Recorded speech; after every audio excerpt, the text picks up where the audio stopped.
We're getting older now, but we all remember the video games that mean the most to us. From Earthbound to Zelda and everything in between. Join me, Metroids Primed, as I take you on a journey to show you the video games that changed my life.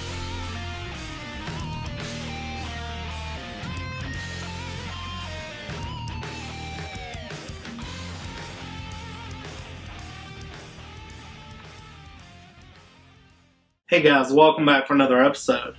This week I really wanted to do a retrospective on one of my favorite gaming franchises of all time, the Legacy of Kain series. In November 1996, we got the first game in the series, Blood Omen, and it was released on the PlayStation. The game was a partnership between publisher Crystal Dynamics and developer Silicon Knights. And the game is an action-adventure game, and it has a top-down perspective similar to The Legend of Zelda. One of the main things the creators of Blood Omen wanted to do was create a more dark, rich story than a lot of the games were doing at that time. And I think they really accomplished that with this game. The story of Blood Omen follows a newly resurrected vampire, Kain, as he is seeking revenge for his murderers and a cure for his vampiric disease. Kain is tasked with traveling the land of Nosgoth and slaughtering the Circle of Nine, a corrupt group of powerful sorcerers. Blood Omen was debuted at the inaugural E3 in 1995, and several publications actually named it Best in Show. But when the game finally came out, it sold over 300,000 copies, and at that point in time, that was commercially successful.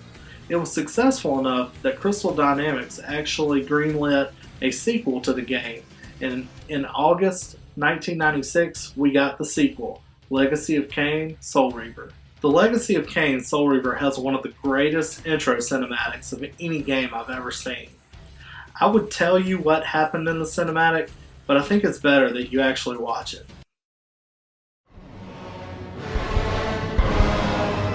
Kain is deified. The clans tell tales of him. Few know the truth. He was mortal once, as were we all. However, his contempt for humanity drove him to create me and my brethren. I am Raziel, firstborn of his lieutenants.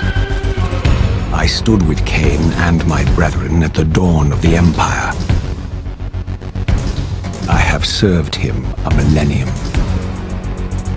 Over time, we became less human and more divine.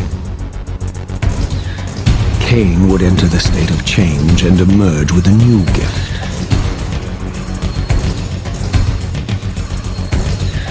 Some years after the Master, our evolution would follow, until I had the honor of surpassing my Lord.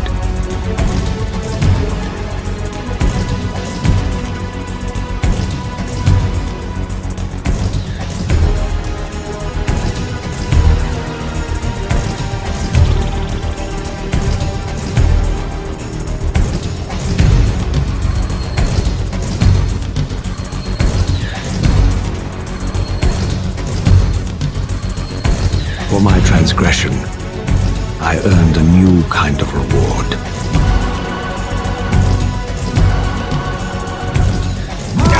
Agony.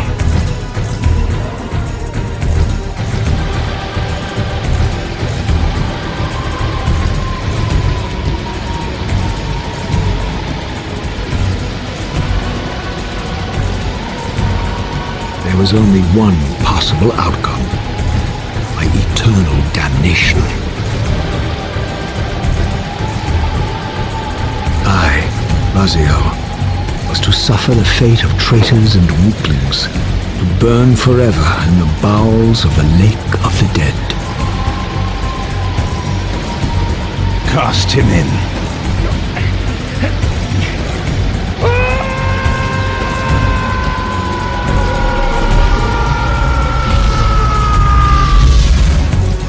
Tumbling, burning with white-hot fire, I plunged into the depths of the abyss. Unspeakable pain, relentless agony. Time ceased to exist.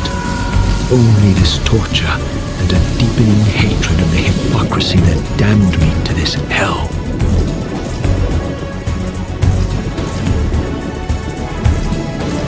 An eternity passed, and my torment receded, bringing me back from the precipice of madness. The descent had destroyed me, and yet I lived.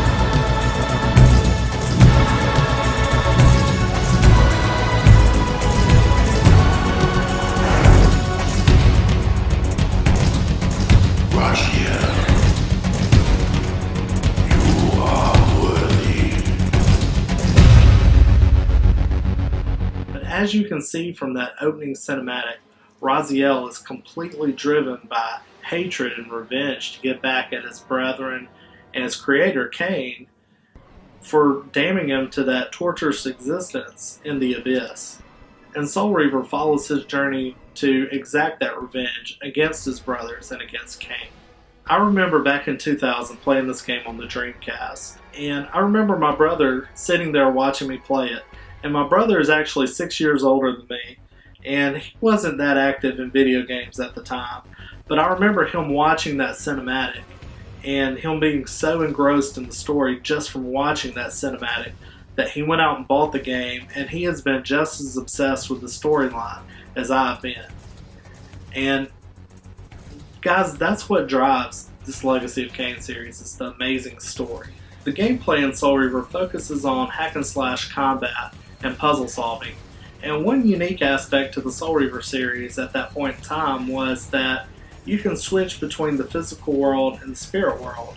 And in certain points of the game, in the physical world, you can't progress. And if you swap to the spirit world, the land distorts and you might be able to continue on. But, I thought that was really unique. You didn't find that in games a lot at that point in time. And to my knowledge, that was the first time that I had seen gameplay like that.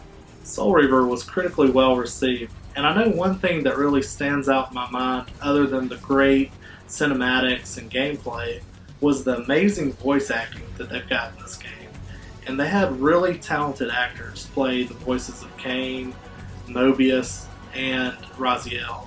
And just a really incredible game, and the story is just so immersive and so deep. At the end of Soul Reaver, we're left with Raziel following Kain through a portal back in time, and that would set up the events in the sequel. And in October 2001, we got the third game in the series, Legacy of Kain, Soul Reaver 2. The story for Soul Reaver 2 picks up right where it left off in the first game. One thing that I really found interesting in the development of Soul Reaver 2 was that Crystal Dynamics really wanted to create a deeper narrative and make the game flow with the other titles in the series more. And so they studied a lot of time travel fiction, they studied theology, and the works of Joseph Campbell. And I thought that was really interesting that they worked that hard to create the narrative and make it flow with other titles.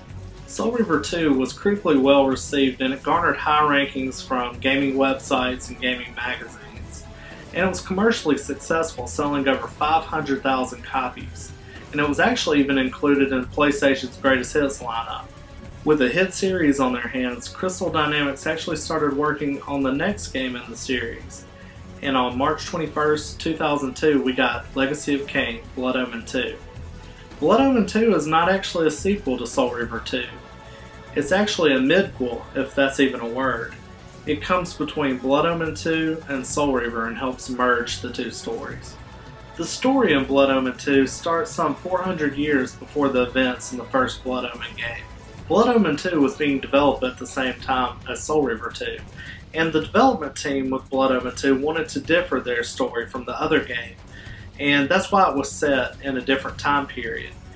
The team built a new graphics engine from the ground up, and that's why in Blood Omen 2 you see the graphics differ from, and it has a kind of a different feel from the other games in the series. But with the development team changing so much in Blood Omen 2, a lot of fans felt that the story in Blood Omen 2 was the weakest in the Legacy of Kain series. Commercially, the game was successful because it was released on every platform: PC, GameCube, Xbox, and PlayStation 2. Critically, though, it was not well received. It received some of the lowest scores in the whole Legacy of Kain series. But at least one more title in the series would be made. On November 11th, 2003, we got the last game of the series, Legacy of Kain, Defiance. Defiance was an amazing addition to the series. It was the first game in the entire Legacy of Kain series that let you play as both Raziel and Kain.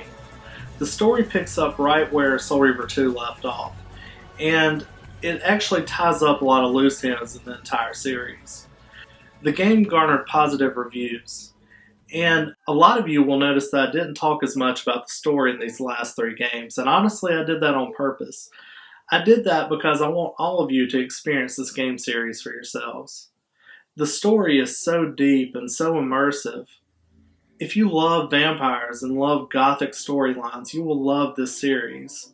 Honestly, I've been wanting to do this Legacy of Kain retrospective for a long time now, and it's one of the initial reasons I started this YouTube channel. Because it's one of those gaming franchises that I just feel so strongly about, and I feel that it doesn't get enough love on the YouTube community or in the internet community altogether. And I would love to see a sequel of this made, or Crystal Dynamics to maybe even do a reboot of the series, similar to what they did with the Tomb Raider series. If any of you have never played any of the games in the series, I can't recommend it enough. It's just an amazing series, guys. Go check it out. I'm very excited to hear what you guys think about it. Guys, if you have any comments, please leave them down below. I'd love to hear what you think about this retrospective. And please like the video. Guys, as always, I'll see you next time.